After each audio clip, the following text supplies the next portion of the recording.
मेरे साथ देख रहे हैं न्यूज रूम लाइव। खबरों की शुरुआत करें, लेकिन उससे पहले नजर डालते हैं बड़ी खबरों पर। वीके सिंह ने प्रोस्टिट्यूट शब्द के प्रयोग पर मांगी माफी और भगत सिंह के भतीजे का दावा, हमारे परिवार की हुई जासूसी।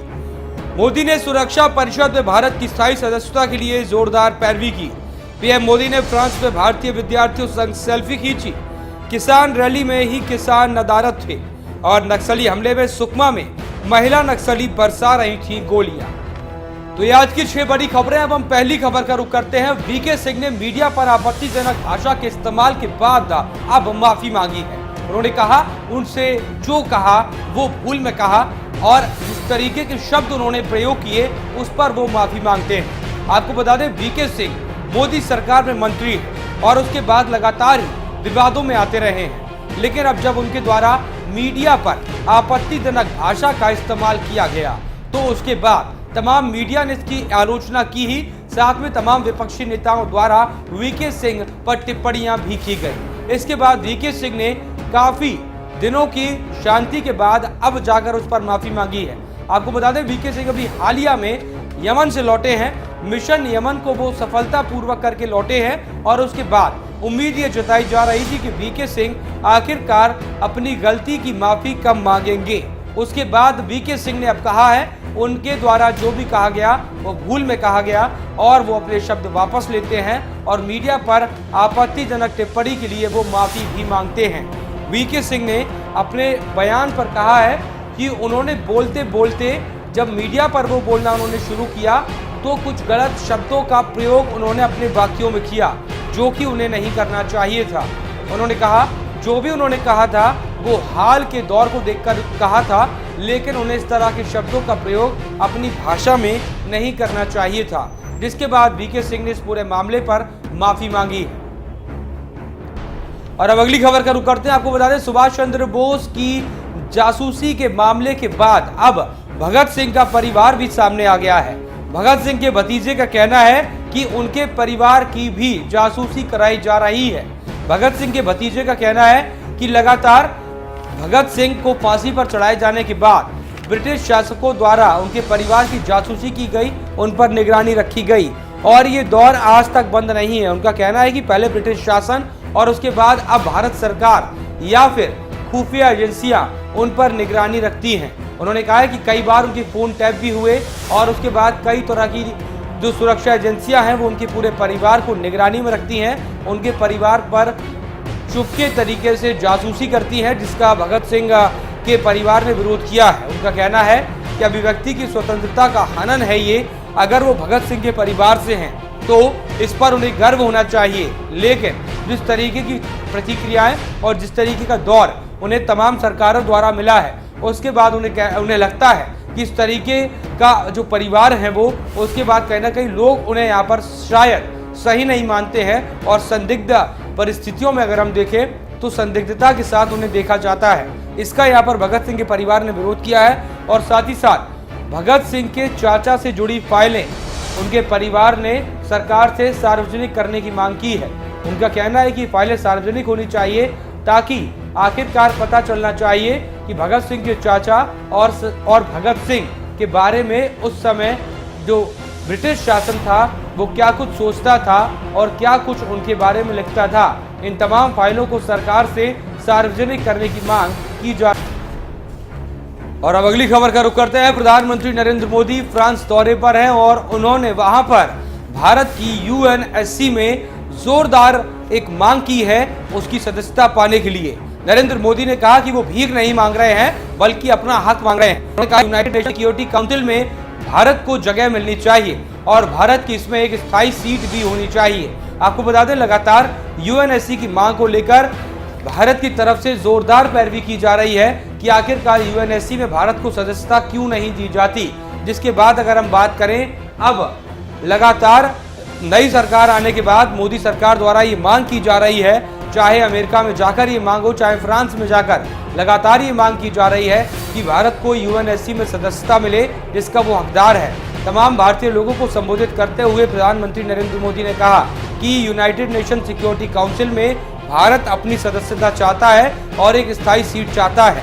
हालांकि इस पूरे मामले पर प्रधानमंत्री नरेंद्र मोदी ने कहा कि भारत इस बात की भीख नहीं मांग रहा है, बल्कि ये भारत का हक है, क्योंकि भारत वो महत्वता रखता है, भारत में वो मजबूती है और भारत उसका हकदार है कि यूएनएससी में भारत को स्थायी सीट दी जाए। पीसकीपिंग फोर्सेस में सबसे ज्यादा अगर कोई योगदान देता है तो हिंदुस्तान के सैनिक देते हैं।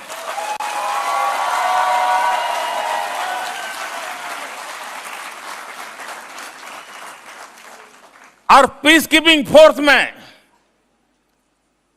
जिनकी डिसिप्लिन की, जिनके शौर्य की, जिनकी बुद्धिमत्ता की तारीफ होती है, वो सेना के नायक भारत के होते हैं।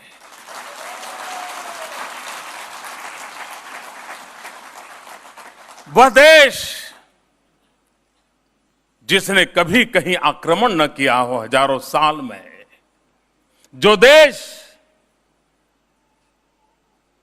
प्रथम विश्व युद्ध में और द्वितीय विश्व युद्ध में औरों के लिए जिसके हजारों लोग शहादत मोलते हो, जो देश यूएन बनने के बाद पीस कीपिंग फोर्स में लगातार सबसे अधिक अपने सैनिक भेज करके दुनिया में शांति के लिए अपनी पूरी ताकत खपा देता है। और ये दूसरी तरफ दुनिया हमें क्या देती है? शांति का झंडा उठा करके चलने वाला ये देश, शांति के लिए जीने मरने वाला ये देश, यूनाइटेड नेशन में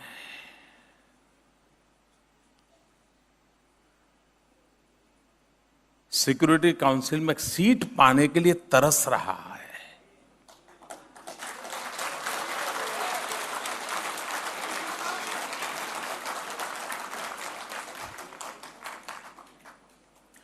दुनिया से मैं आग्रह करूंगा कि आज जब प्रथम विश्व युद्ध की शताब्दी में गुजर रहा है, तब ये अवसर है शांति दूतों के सम्मान का, ये अवसर है गांधी और बुद्ध की भूमि को उसका हक देने का।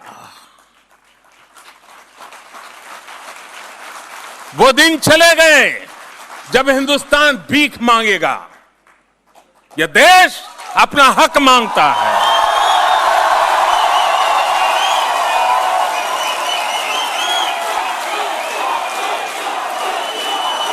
और यहां रुकेंगे छोटे से ब्रेक के लिए। ब्रेक के बाद वापस आएंगे तो रुक करेंगे कुछ और खबरों का।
और न्यूज रूम लाइव में ब्रेक के बाद आपका स्वागत है। हम अगली खबर का रुख करते हैं। भारत के अंदर नरेंद्र मोदी के तमाम विरोधी भले ही हों, तमाम विपक्षी दल उन पर सवाल भले ही उठाते हो, लेकिन आज भी तमाम विदेशी दौरों में प्रधानमंत्री नरेंद्र मोदी के प्रशंसकों की कोई कमी नहीं है।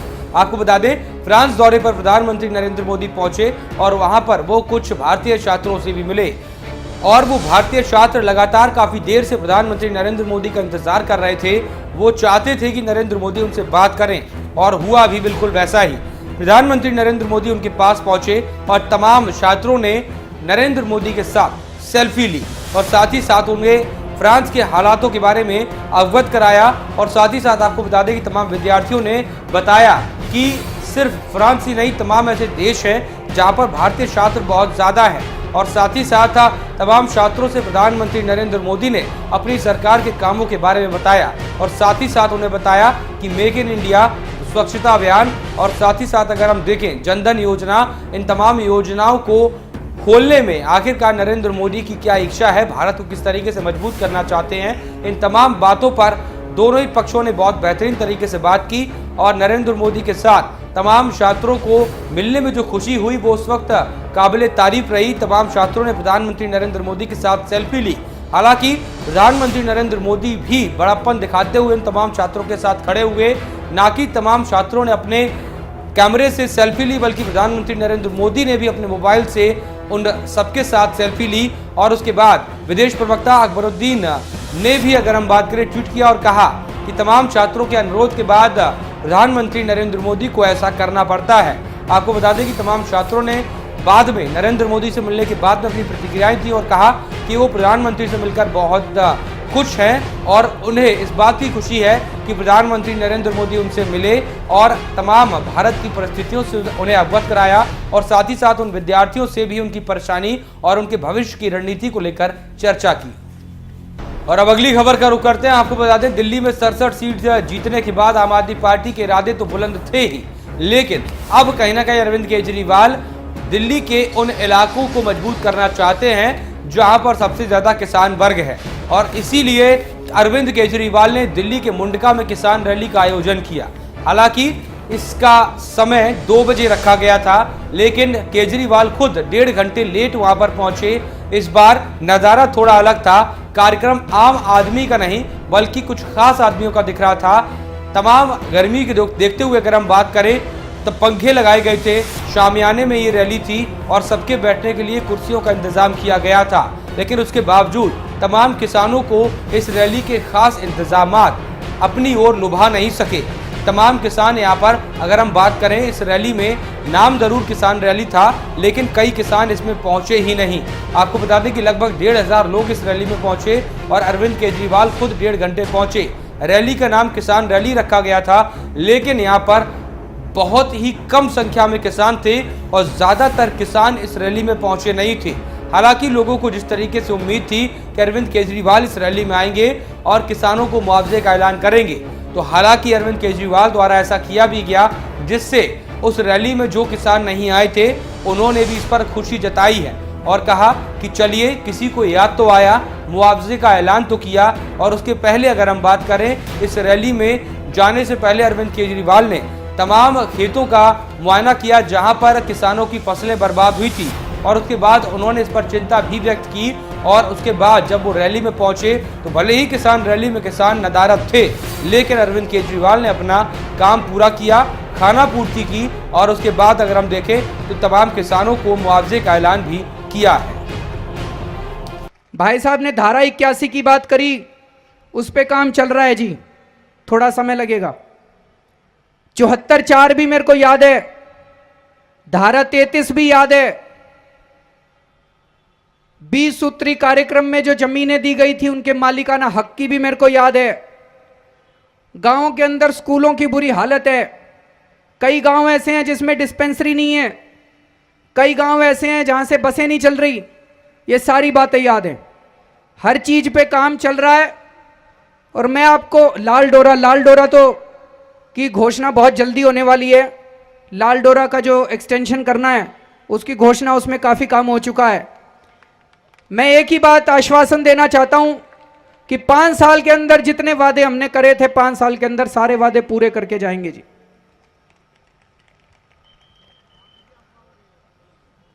लाल बहादुर शास्त्री ने कहा था, उन्होंने नारा दिया था जय जवान जय किसान। उसी नारे के ऊपर हम लोग चल रहे हैं। हमारे देश की रक्षा करते हैं हमारे सिपाही। अगर हमारे सिपाही काम करना बंद कर दें तो दोस्तों आज हम यहां पे बैठ के इतने आराम से चर्चा नहीं कर सकते। हमारे देश की सीमाओं के ऊपर वो लोग अपनी जान की बाजी लगा के हमारी रक्षा करते हैं। उनके लिए, उनके सम्मान के लिए अगर कोई सिपाही शहीद हो जाता है, उसकी जान की कीमत नहीं आंकी जा सकती। लेकिन हमने उनके सम्मान के लिए ऐलान किया है कि अगर दिल्ली का रहने वाला कोई भी सिपाही, दिल्ली का रहने वाला कोई भी, दिल्ली पुलिस का भी सिपाही, दिल्ली पुलिस के भी कई सारे सिपाही अपनी जान की बाजी लगा के हमारी सुरक्षा करते हैं भाई साहब। दिल्ली पुलिस का भी कोई भी सिपाही या बॉर्डर पे हमारी रक्षा करने वाला कोई भी सिपाही अगर शहीद होगा तो दिल्ली सरकार उसको 1 करोड़ रुपए का सम्मान देगी। और अभी तक पिछले 1 साल से कई ऐसे सिपाहियों को हमने सम्मानित भी किया है। और दूसरा, किसान जो हमें मेहनत करके धूप के अंदर, बारिश के अंदर खाना खिलाता है, उसका सम्मान करना हमारा फर्ज है। तो जो लाल बहादुर शास्त्री जी ने नारा दिया था जय जवान जय किसान का, उसी नारे पे चलते हुए हम लोग अपने जवानों और अपने किसानों का ख्याल रख रहे हैं। इसका मतलब ये नहीं है कि दूसरे लोग काम नहीं कर रहे, उनका जरूरी नहीं है। उद्योगपति भी जरूरी है, व्यापारी भी जरूरी है, दूसरे काम करने वाले भी जरूरी हैं, लेकिन किसान और जवान देश की रीढ़ की हड्डी हैं भाई साहब। किसान और जवान हमारी फाउंडेशन है, हमारी नींव है, देश की नींव है। इनके बिना देश नहीं बच सकता। और अब अगली खबर का रुख करते हैं। आपको बता दें, सुकमा में नक्सली हमले में इस बार एक खास बात देखी गई।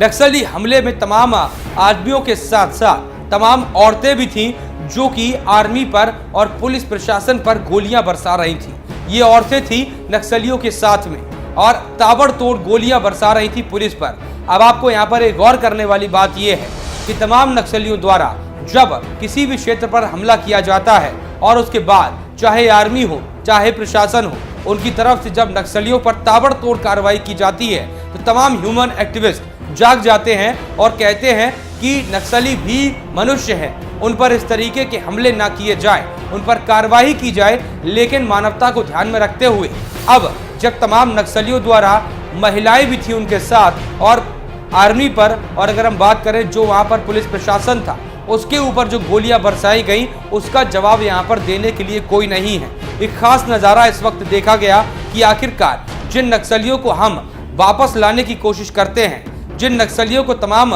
ह्यूमन एक्टिविस्ट वापस लाने की बात करते हैं, उनके ऊपर कार्रवाई जब की जाती है तो तमाम ह्यूमन एक्टिविस्ट खड़े हो जाते हैं। लेकिन अब जब इन तमाम नक्सलियों द्वारा इस तरीके की कार्रवाई की जा रही है, ताबड़तोड़ गोलियां बरसाई जा रही हैं, और ना कि आदमी बल्कि तमाम औरतें भी इन एक्टिविस्टों में से एक हैं जो ताबड़तोड़ गोलियां बरसाती नजर आई, तो ऐसे में सुकमा पूछ रहा है कि आखिरकार नक्सलियों को असल जिंदगी की विचारधारा में लाने का रास्ता कौन सा है। और न्यूज़ रूम लाइव में फिलहाल इतना ही।